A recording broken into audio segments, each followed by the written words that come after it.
پاکستانی خفیہ agency ISI کے سابق سربراہ جنرل حمید گل پاکستان میں اسلامی نظریات کے ماننے والوں کے رہنما کی حیثیت رکھتے تھے۔ طالبان کے گاڈ فادر تصور کیے جانے والے جنرل حمید گل نے پاکستان میں کئی جہادی تنظیموں اور افغان طالبان کی صورت میں اپنے پیچھے خطرناک میراث چھوڑی، اور یہ بھی اتفاق ہے کہ افغان طالبان نے امریکہ کے ساتھ 20 برس جنگ لڑنے کے بعد 15 اگست سن 2021 کو افغانستان پر دوبارہ قبضہ کر لیا، جو کہ جنرل حمید گل کا یوم وفات بھی ہے۔ یاد رہے کہ اسلامی جمہوری اتحاد کے بانی جنرل حمید گل کا 15 اگست سن 2016 کو وصال ہوا تھا۔ اگر جنرل ضیاء الحق کے اولین نظریاتی ورثاء کی فہرست بنائی جائے تو حمید گل کا نام سب سے اوپر ہوگا۔ دونوں کا تعلق آرمڈ کور سے تھا۔ جنرل ضیاء نے جب 5 جولائی سن 1977 کو اپنے چہرے پر مارشل لاء کی کالک ملتے ہوئے اقتدار سنبھالا تو حمید گل تب بریگیڈیئر تھے۔ جنرل ضیاء الحق نے چیف آف آرمی اسٹاف بننے سے پہلے ملتان میں جس سیکنڈ اسٹرائک کور کو کمان کیا، سن 1980 میں میجر جنرل حمید گل کو اسی کور میں آرمڈ ڈویژن کا کمانڈر مقرر کیا۔ بعد ازاں وہ ہیڈ کوارٹر میں ملٹری آپریشنز کے نگران بھی رہے۔ یہ وہ دور تھا جب افغان مہم عروج پر تھی۔ مارچ سن 1987 میں جب جنرل اختر عبدالرحمان کو 8 برس تک ISI کی سربراہی کے بعد chairman joint chiefs of staff committee کے عہدے پر ترقی دی گئی تو افغان جنگ میں تسلسل کی برقراری کے لیے ضیاء الحق کی نظروں میں حمید گل ایک فطری متبادل تھے، چنانچہ انہیں ISI کا ڈائریکٹر جنرل مقرر کر دیا گیا۔ تب تک سوویت یونین بھی تھک چکا تھا اور افغانستان سے انخلاء کی تیاری کر رہا تھا، مگر حمید گل کے چشم تصور اسٹریٹجک ڈیپتھ کی اینک کے پیچھے سے افغانستان اور وسطی ایشیا کے درمیان بہنے والے دریائے آکسس کے پار کی ممکنہ فتوحات دیکھ رہی تھی۔ 10 اپریل سن 1988 کو افغان مہاجرین کے لیے مختص اسلحے کے سب سے بڑے ڈپو اوجڑی کیمپ پہ دھماکہ ہوا۔ قطع نظر یہ دھماکہ اندرونی شاخسانہ تھا کہ بیرونی، لیکن اس کے سبب امریکہ اپنے دیے گئے اسلحے بالخصوص افغان جنگ کا رخ موڑنے والے سٹنگر میزائلوں کے آرڈر سے محروم ہو گیا، اور دھماکے کے اثرات سے 1 ماہ کے اندر محمد خان جنیجو کی حکومت بھی اڑ گئی۔ امریکہ اور ضیاء الحق میں پہلی سی محبت کے ارد گرد بدظنی کی جھاڑیاں اگنے لگیں۔ جنرل حمید گل کا خیال تھا کہ نئی افغان صورتحال میں اگر امریکہ اپنا ہاتھ اٹھا بھی لے تب بھی ISI افغانستان میں پاکستان کے اسٹریٹجک مفادات کا مناسب خیال رکھ سکتی ہے۔ ان کے دل میں امریکی ابن الوقتی کا جو کانٹا چبھا وہ تاحیات نہ نکل سکا، بلکہ وقت کے ساتھ ساتھ پھلتا پھولتا گیا۔ حمید گل کے اعتماد کا عالم یہ تھا کہ ایک مشن مغربی ہمسائے افغانستان میں جاری تھا تو دوسرا مشن مشرقی ہمسائے بھارت کے پنجاب میں پاؤں پھیلائے ہوا تھا، اور تیسرے مشن کے طور پر افغان فرنٹ سے مستقبل قریب میں فراغت پانے والے مہاجرین کو کشمیر میں کھپانے کی تیاریاں ہو رہی تھیں۔ 17 اگست سن 1988 کو ضیاء الحق اور جنرل اختر عبدالرحمان سمیت کئی اعلیٰ افسروں کی فضائی موت کے نتیجے میں غلام اسحاق خان، نئے army chief general Mirza Aslam Baig اور ISI کے سربراہ جنرل حمید گل کی اسٹریٹجک تکون وجود میں آئی۔ اس کے نتیجے میں بادل نخواستہ جماعتی بنیادوں پر 11 برس کے وقفے سے ہونے والے پہلے عام انتخابات میں مثبت نتائج ایجاد کرنے کے لیے بے نظیر بھٹو کے دائیں بازو کے مخالفین کو نواز شریف کی قیادت میں اسلامی جمہوری اتحاد میں پرویا گیا۔ جنرل حمید گل نے ہمیشہ سینہ ٹھوک کر کہا کہ یہ اتحاد انہوں نے تقوم کے دیگر 2 کونوں کو اعتماد میں لے کر تشکیل دیا تھا۔ پاکستان میں ترقی پسند اور لبرل حلقوں کا کہنا ہے کہ حمید گل مرے نہیں ہیں، بلکہ وہ افغان طالبان اور پاکستانی جہادی تنظیموں کے روپ میں آج بھی زندہ ہیں۔ ان حلقوں کا یہ بھی کہنا ہے کہ حمید گل کی میراث تب تک زندہ رہے گی جب تک پاک فوج بھارت مخالفانہ پالیسیوں کا دفاع اور افغانستان کے داخلی امور میں مداخلت کرتی رہے گی۔ سابق سوویت یونین کے خلاف جنگ کی حمایت اور بعد ازاں طالبان کی حمایت کی وجہ سے جنرل حمید گل نہ صرف افغانستان بلکہ پاکستان میں بھی ایک متنازع شخصیت تھے۔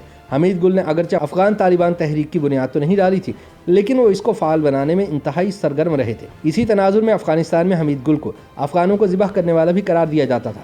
حمید گل نے نہ صرف ISI کے سربراہ کے طور پر فرائض انجام دیے تھے، بلکہ وہ قدامت پسند معاشرے میں دائیں بازو کے صحافیوں، دینی مدرسوں کے مذہبی علماء اور ان میں زیر تعلیم طالب علموں میں ایک رہنما کے طور پر بھی دیکھے جاتے تھے۔ پاکستان فوج میں بھی بنیاد پرستوں کا ایک طاقتور حلقہ ان کا حامی تھا۔ حمید گل افغان جنگ کے دوران سابق فوجی عامر ضیاء الحق کے زمانے میں زیادہ مشہور نہیں تھے، لیکن ان کا اس تمام معاملے میں کردار انتہائی تباہ کن رہا۔ ناقدین کہتے ہیں کہ حمید گل نے افغان عوام کے خلاف طالبان کا ساتھ دیا اور افغانستان کو تباہ کرنے میں ان کا مرکزی کردار ہے۔ اس کے علاوہ پاکستان میں بھی ان کی انتہا پسند تعلیمات کے انتہائی خطرناک اثرات مرتب ہوئے ہیں۔ اسی وجہ سے افغان عوام ان سے نفرت کرتے تھے۔ بھارت کے زیر قبضہ مقبوضہ جموں کشمیر میں اسلام پسندانہ بغاوت کو ہوا دینے میں جنرل حمید گل کا کردار بھی کسی سے ڈھکا چھپا نہیں ہے۔ بھارتی حکومت یہ الزام بھی عائد کرتی ہے کہ جنرل حمید گل نے سن 1989 میں بطور ڈائریکٹر جنرل ISI افغان جنگ میں استعمال ہونے والے اسلحے اور جنگجوؤں کو سری نگر پہنچانے میں نمایاں کردار ادا کیا تھا۔ اپنی ریٹائرمنٹ کے بعد حمید گل ایک سیکیورٹی تجزیہ کار بن گئے اور نیوز چینلز پر حافظ سعید جیسوں کے علاوہ افغان طالبان کا دفاع کرتے ہوئے بھی دکھائی دیے۔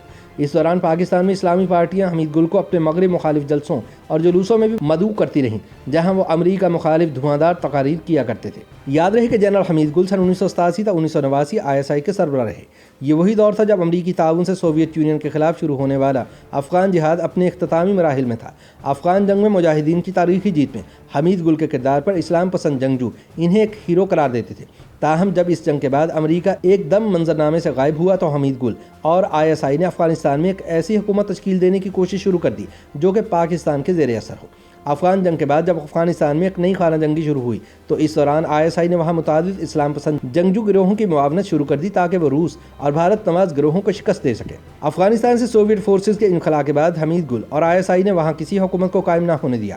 یہ افغان تاریخ کا ایک تباہ کن دور تھا جس کے منصوبہ ساز جنرل حمید گل تھے۔ افغانستان میں صورتحال تب مزید بگڑ گئی جب طالبان ایک طاقت بن کر ابھرے۔ اس دور میں افغان عوام کے پاس طالبان کو خوشامدید کہنے کے علاوہ کوئی دوسرا راستہ نہ بچا تھا۔ جنرل حمید گل 90 کی دہائی میں سیاست میں بھی سرگرم ہو گئے تھے۔ ان کے اپنے سابقہ ادارے کے ساتھ تعلقات اس وقت خراب ہوئے جب سن 2001 میں 9/11 کے سانحے کے بعد اس وقت کے فوجی آمر جنرل پرویز مشرف نے طالبان کی حکومت کو ختم کرنے کے لیے امریکہ کا ساتھ دینے کا فیصلہ کیا تھا۔ طالبان کے خلاف پاکستان کا امریکہ کے ساتھ اتحاد متعدد سابق جرنیلوں کی ناراضی کا سبب بنا تھا۔ یہ وہی جرنیل تھے جو اسلام پسندوں کی حمایت میں تھے۔ تجزیہ کاروں کے مطابق پاک فوج کے مابین یہ تقسیم اب بھی نظر آتی ہے۔ اس زمانے میں کچھ جرنیلوں کا کہنا تھا کہ مغرب کے ساتھ ڈبل گیم، یعنی کچھ طالبان کو مارنا اور کچھ کو بچا لینا، ایک اچھی حکمت عملی ہے۔ تاہم جنرل حمید گل جیسے سابق فوجی افسر چاہتے تھے کہ اسلام آباد تمام اسلام پسندوں کی مکمل اور بھرپور حمایت کرے۔ جنرل حمید گل اپنی آخری سانسوں تک پاکستان اور افغانستان کے لیے امریکی پالیسیوں کے ایک بے باک ناقد رہے۔ وہ یقین رکھتے تھے کہ افغانستان اور پاکستان میں اسلام پسند حکومتیں ہی علاقائی سطح پر پائیدار امن کی ضامن ہو سکتی ہیں۔ حمید گل نے ایک مرتبہ ٹیلی ویژن پر گفتگو کرتے ہوئے کہا تھا کہ طالبان ہمارے لوگ ہیں، وہ ہم سے ناراض ہیں، لیکن ہم انہیں ایک مرتبہ پھر اپنی طرف لا سکتے ہیں۔